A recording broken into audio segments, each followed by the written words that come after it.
এই হোয়াটসঅ্যাপ কাকা, আসসালামু আলাইকুম। কি অবস্থা সবার, কেমন আছেন সবাই? আশা করি সবাই ভালো আছেন। আমিও আলহামদুলিল্লাহ খুব ভালো আছি। তো আজকে আমি আবারও চলে আসলাম আপনাদের মাঝে আমার নতুন আরেকটি ভিডিও নিয়ে। তো সবাই ভিডিওটি সম্পূর্ণ দেখবেন। আর আজকে যে নাটকটির কমেন্ট সেকশন রিভিউ করব সেটা হচ্ছে খুবই জনপ্রিয় একটি নাটক, যে নাটকে একজন অভিনেতা অ্যাওয়ার্ড পাইছে। ঠিক আছে, মেরিল প্রথম আলো অ্যাওয়ার্ড পেয়েছে। তো সেই নাটকটারই কমেন্ট সেকশন আজকে রিভিউ করব। আমার মনে হয় আপনারা বুঝতে পারতেছেন কোন নাটকের কথা আমি বলতেছি। জি হ্যাঁ, অপূর্ব বড় ছেলে নাটকটি। অবশ্যই আপনারা সবাই দেখবেন সম্পূর্ণ ভিডিওটি। ঠিক আছে, তো আমি এখন সার্চ করি অপূর্ব বড় ছেলে।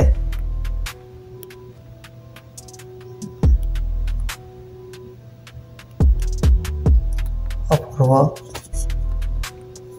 বড় ছেলে নাটক।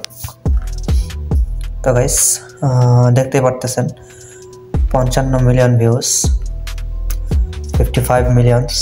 সো নাটকটার কাহিনী খুবই ভালো, খুবই চমৎকার, এই কারণে হয়তো অ্যাওয়ার্ড পাইছে।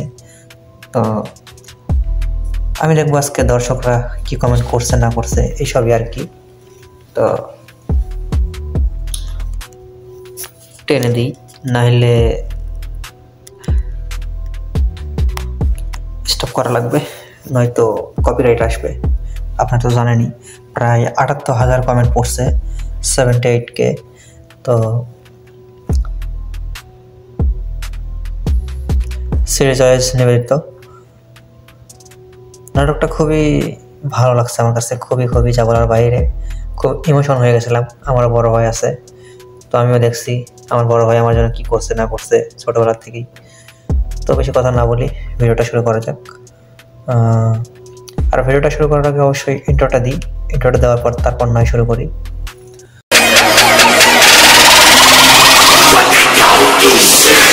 তো গাইস, চলে আসলাম আবারও ইন্ট্রোটা দেওয়ার পর।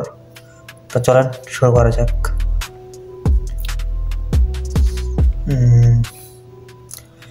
প্রথম কমেন্ট, আমি পরিবারের বড় ছেলে। এই শহরে অপূর্বের মতো বড় ছেলের অভাব নাই, তবে মেহজাবিনের মতো 10 টাকার বাদাম নিয়ে সন্তুষ্ট থাকার মেয়ে খুবই অভাব। তা অবশ্য ঠিক, 10 টাকার বাদাম খেয়ে সন্তুষ্ট থাকবে এমন মেয়ে পাওয়াই দুষ্কর। যাই হোক, দ্বিতীয় কমেন্ট, আমি একজন ভারতের, আর আমি এক বাংলাদেশের নাটক নিয়মিত দেখি, আর এই নাটকটি দেখে সত্যি আমি অভিভূত।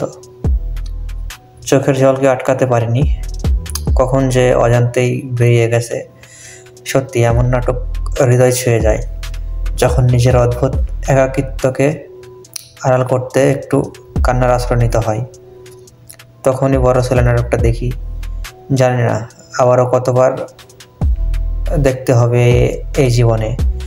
আমি বা আমরা সবাই বড় ছেলে পার্ট 2 দেখার জন্য অপেক্ষায় রইলাম। আমিও তো কবে থেকেই আসি, তো দেয় না তো। আর এরকম নাটক হবেও না কোনোদিন, যেটা হয় একবারই হয়, দ্বিতীয়বার সেই রকম হয় না। তারপর দেখা যাক, কি বলবো, ভাষা হারিয়ে ফেলেছি। পশ্চিম বাংলা থেকে বলছি, আফসোস হয় এমন টেলিফিল্ম এখানে হয় না। মনটা খুব ভারাক্রান্ত লাগছে, চোখের পানি ধরে রাখতে পারি নাই। কতটা ভালো অভিনয় হলে এমন অনুভূতি হয়। এত ভালো নাটক উপহার দেওয়ার জন্য বাংলাদেশ তোমায় অনেক সালাম, অনেক নমস্কার। কি আর বলবো, আমরাই তো বাংলাদেশি, রতন চিনতে পারি না, রতন চিনতেই ভুল করি। যাই হোক,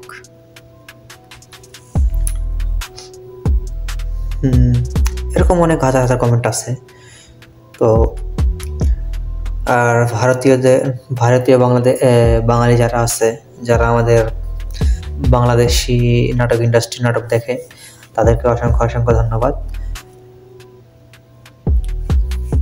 কি আর বলবো, আমি বলার লাইন হয়ে যাইতেছে না, কি বলবো।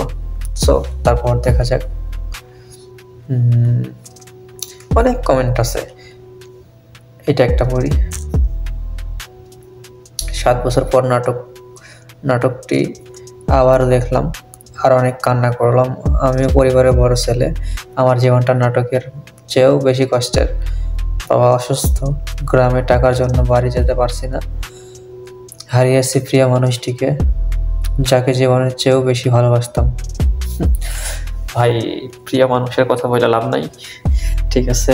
তারা স্বার্থ ছাড়া থাকবে না, টাকা পয়সা না থাকলে থাকবে না, তবে সবাই এক না আর কি।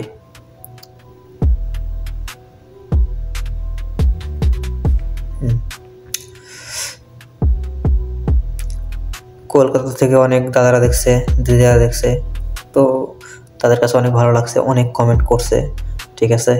তো কি বলবো আমি, মানে কমেন্ট পড়ে শেষ করা যাবে না। তো খারাপ কমেন্ট নাই বলতে নাই একদমই, ঠিক আছে? খারাপ কমেন্ট আর কি পড়বো, ব্যাড কমেন্টস তো নাই, শুধু যা দেখি শুধু প্রশংসা, এছাড়া আর কিছুই নাই। কি আর বলবো, যাই হোক, এত কমেন্ট তার পড়া যায় না, আপনারা অবশ্যই বুঝতে পারতেছেন।